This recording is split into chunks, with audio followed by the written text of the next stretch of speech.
Hi, I'm Jeff Walters, and welcome to The Minutes.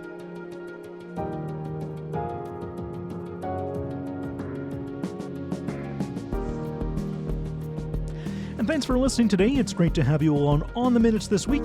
This is a City of Thunder Bay podcast. The Minutes takes a look at what happened at Thunder Bay City Council this past week. But this week we have a special edition of the show looking at how the City of Thunder Bay operates. We have a couple of feature interviews with city management and administration, explaining how city services run all year long. You can find The Minutes wherever you get your podcasts, including our YouTube channel and our website, thunderbay.ca/theminutes. If you want to keep your finger on the pulse of what's happening at City Hall, just hit that subscribe button. On today's episode, I look at one of the most recognizable services in Thunder Bay Fire Rescue. Fire Chief Dave Paxton will join us to talk about some of the jobs that firefighters in our city do, and it's a bit more than you would expect. Well, they are hard to miss, with bright red trucks and sometimes flashing lights and a siren. Thunder Bay Fire Rescue provides a very important service to everyone in the city, responding to medical emergencies and fires. And their list of services to the public is much longer than just responding to emergencies.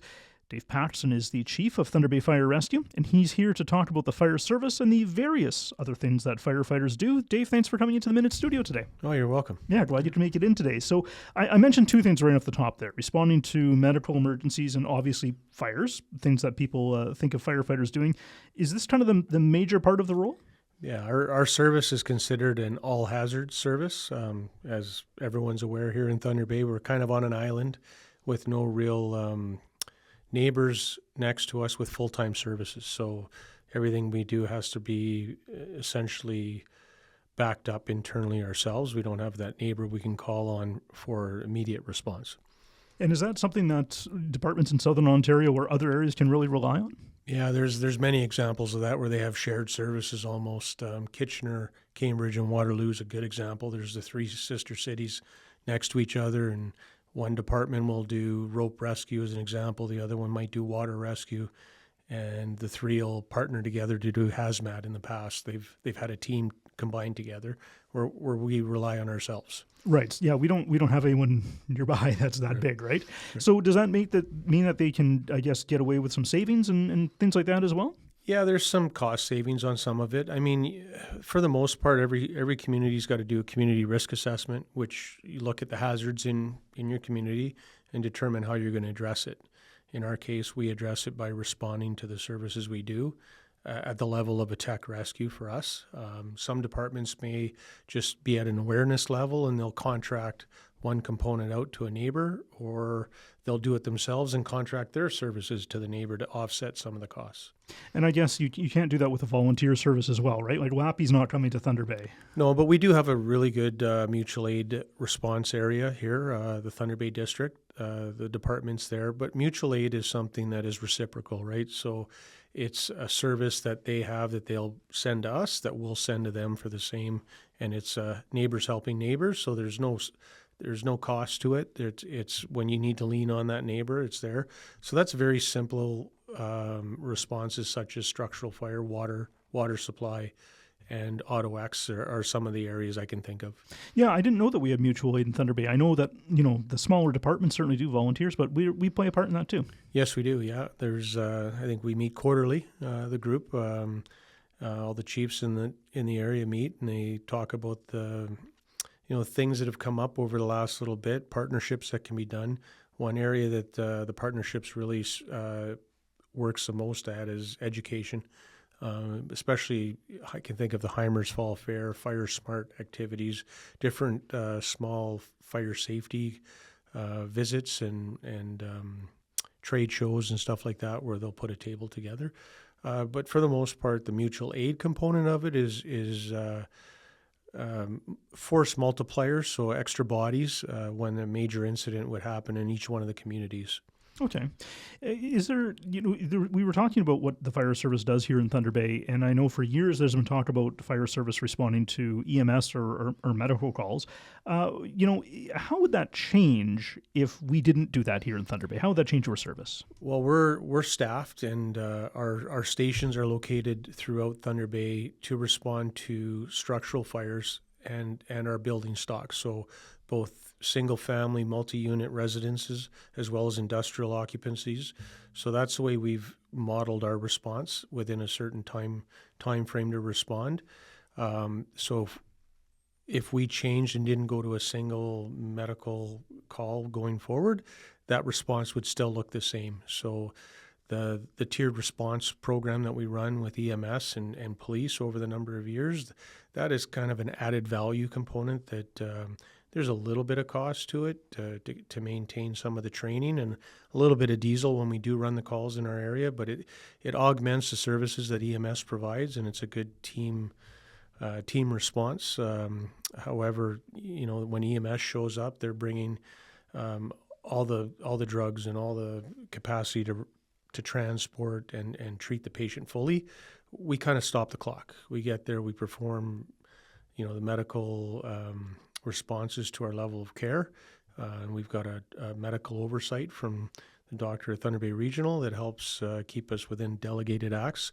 And defib is one of them, right? Early defibrillation and CPR is the biggest thing that makes a difference, and that's where we play the biggest role. Okay. Yeah, and is there such a thing as, how many medical calls you'd go to versus fire calls? Do you know that number off the top of your head? It's significantly swung over the last number of years. Medical calls are probably the leading number of calls, I think, for most departments in Ontario. As fire standards have improved significantly, cooking practices have changed. I don't know too many people that deep fry French fries anymore after the bar in a pot on the stove, right? Yeah, and then fall asleep. That used to be probably one of the leading causes of fires, 20 years ago, 25 years ago. But the construction practices have improved immensely. You can think of the safety components within electrical circuits and stuff like that. So the calls are a little bit fewer in between, but when they do happen, their behavior is much more rapidly changing, right? The fire growth is that much quicker. The extent of the fire is that much deeper into the home. So we might not get as many fires, but the ones that we get are different than they were a few years ago. Correct. Right. Yeah. And you said that we're not the only ones with tiered response in Ontario. This is not just a Thunder Bay thing. No, it's pretty much a common practice across Ontario.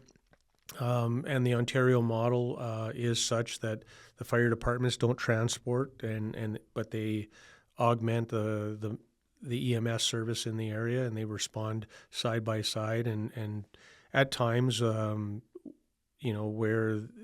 I can think of lift assists and stuff like that, where the call might be completed by the fire crew that's there, and the ambulance may not be required as they're clearing from other calls, which allows for different responses and their assets to be maneuvered around the region where it's needed better. Sure. We are the only full-service fire department in northwestern Ontario. So what do we do that nobody else does? Well, in terms of the fire world, and I mentioned earlier, we're an all hazards. So we do rope rescue, water rescue, confined space, trench rescue, hazardous materials, and for that we have a provincial team that we respond anywhere in the province. Urban search and rescue and structural collapse, again, we have a provincial team on that too, that we augment the resources in Ontario. And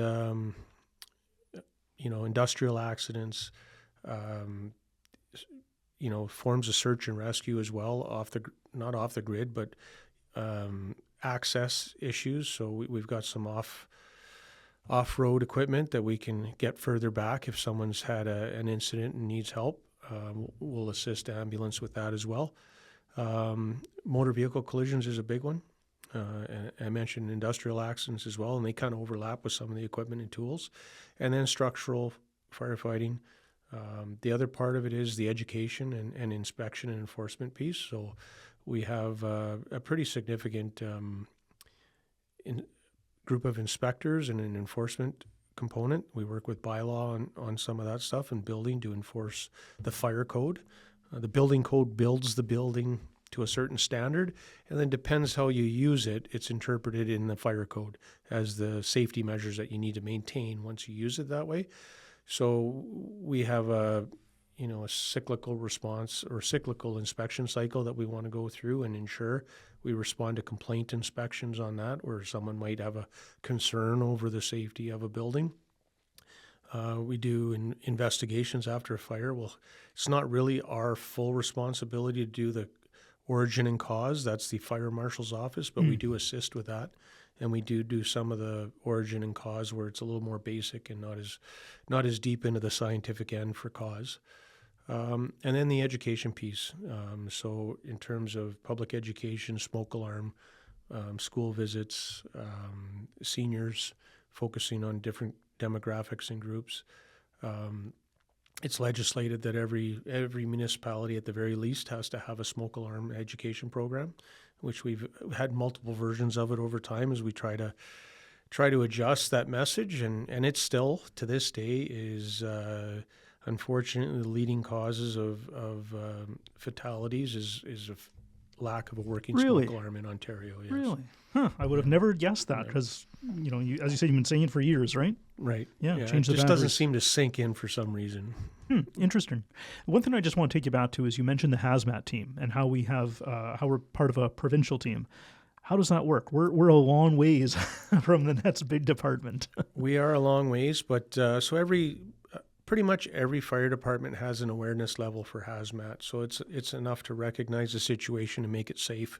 Our hazmat team and the equipment that we partnered with the Ontario Fire Marshal's office with, under certain criteria, a request would come in the zone, in the area. They go through their provincial coordinator and request the fire marshal for deployment. So Thunder Bay, North Bay, Windsor, Toronto and Ottawa and Peterborough are the hazmat teams in Ontario, which is, you can, as I mentioned them, you can visualize how they're spread out in Ontario.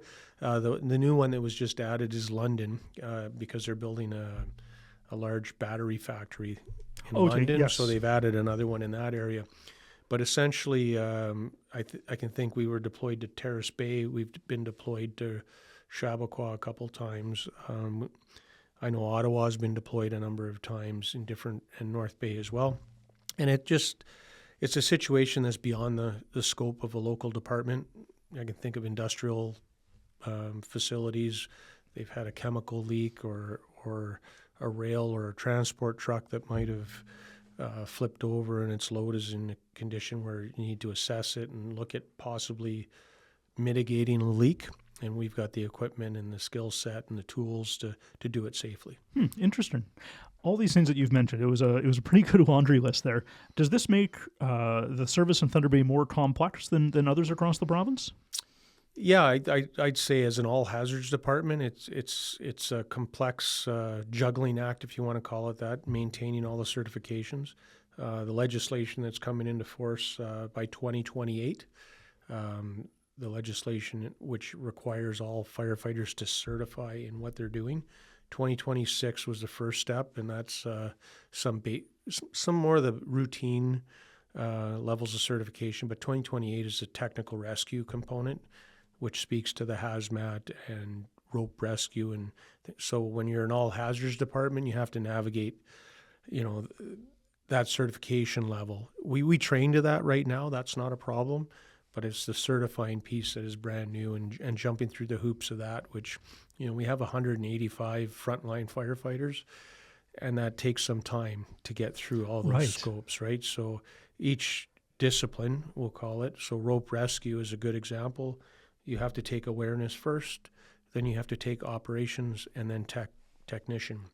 And awareness is usually something online that is, 10, 15 hours of work. Operations will jump to a 40-hour course, and technician is, some of them are 40, some of them are 80 hours with significant amounts of hands-on technical components, which you have to build safety into it, and the hands-on cycles to get the person certified. So that's a big task for 185 people across numerous disciplines. Correct. Yeah. Yeah. Okay. I don't envy you for so keep track of all that. It's busy all the time, right? So our crews do run a 24-hour shift, and it's interesting when you think about they run two 24-hour shifts in a week. That's 48 hours in a week, right? But each of those 24 hours crosses into 2 days, right? They start on one day, they finish the next day. So they do essentially work 2 days back to back. And within that time period, there's a significant amount of response that happens, and then there's a period of business cycle, whether they're doing inspections or education components, maintenance of the equipment, maintenance of the building, and then there's a maintenance of their trade, which is the education and training component. And so there's pretty much something scheduled for most of the day, as well as some, cycles of eating and rest, and then again, the unknown, the response, the bigger events that go for days at times or extended periods of time that kind of screws that schedule all up. Right, So, yeah, for sure. I was going to say, I guess when the alarm drops, even if you're doing training, you still got to go, right? yeah. Like you can imagine a windstorm is a good example, right? I think last summer or the summer before we had a windstorm, I think we ran 80 calls in that one 12-hour period. That's a lot. And no different. We were working side by side with Synergy North, Hydro One, T-Bay Tel. All those responses were responding to the same calls, right? Yeah. So that would certainly be busy. Yeah. One thing we've kind of talked about is public education. Obviously, I guess the best fire is one that doesn't start. How big is public education for the department? It's huge. We mentioned earlier about smoke alarms and the fact that it's not really working. But when we look at the world of fire, we consider the three lines of defense. And the first line of defense is public education. The second line is enforcement. And actually the last line is what you see, the red trucks and the lights, is the response and the suppression piece. So public education is number one.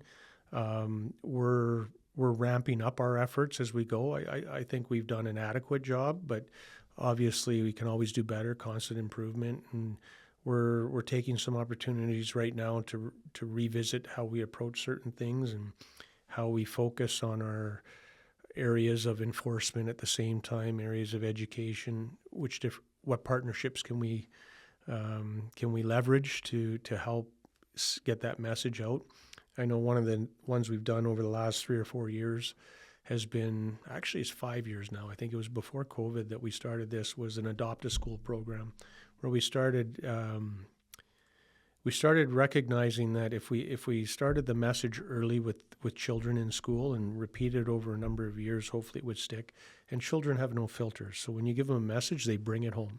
So we would start grade 1, 2, and 3, each of our stations, and we got 8 stations with 4 shifts, so that's 32.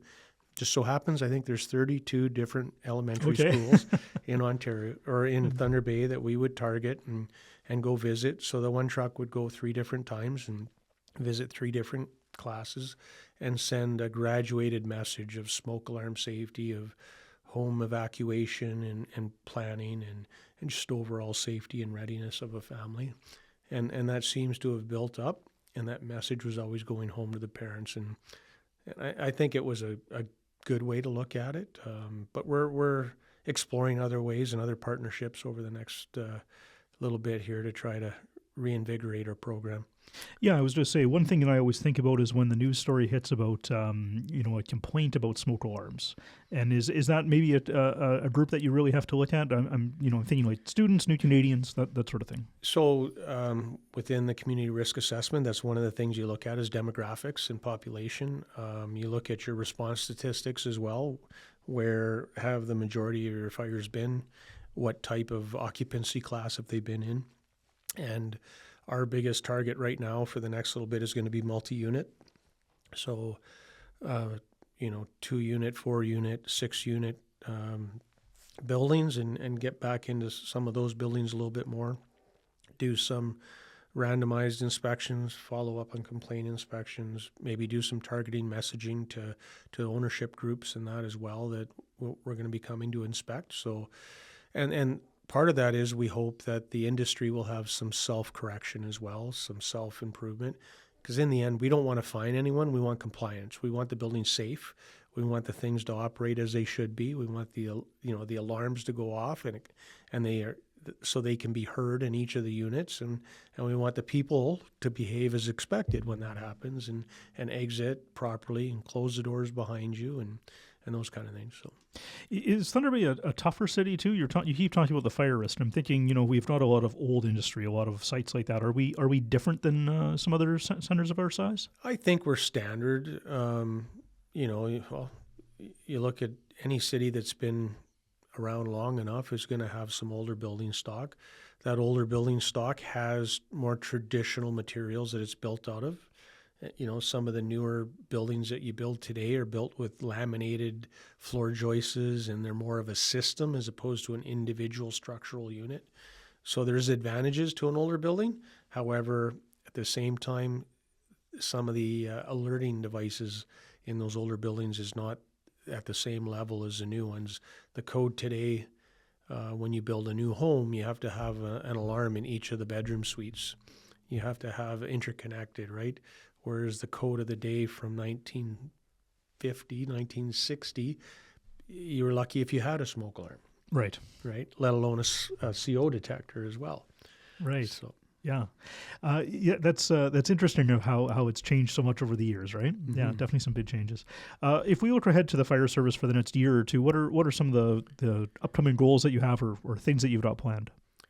Well, just I think we are looking at laying out our plan for the next 2 to 4 years in terms of our training plan, as we mentioned earlier, to get through that certification piece. We want to manage our, not the workload, but manage that ability to get through it, because each of those courses takes so much time, and there are only so many that are allowed in a course, and you can register so long in advance and all that. So that 4-year plan and being organized and consistent on that approach and in a prioritize the right people at the right time so that we have capacity as it goes, and then not forget about the little regular day-to-day maintenance training, right? So ensuring that we're up on all of our skills, we're up on the stuff that you need to recycle every so many years to stay current on your trade and practice.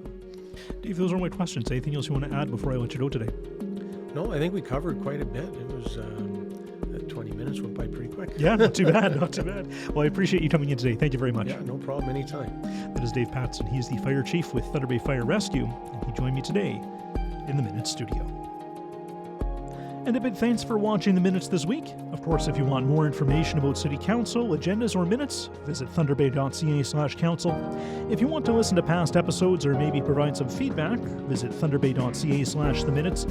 You can also find the Minutes wherever you get your podcasts. Plus, you can find us on YouTube and on our website as well. That's thunderbay.ca/theminutes. If you want to keep your finger on the pulse of what's happening at City Hall, just hit that subscribe button. I'm Jeff Walters. Thanks for watching this week. We'll chat again next week. Make it a great day.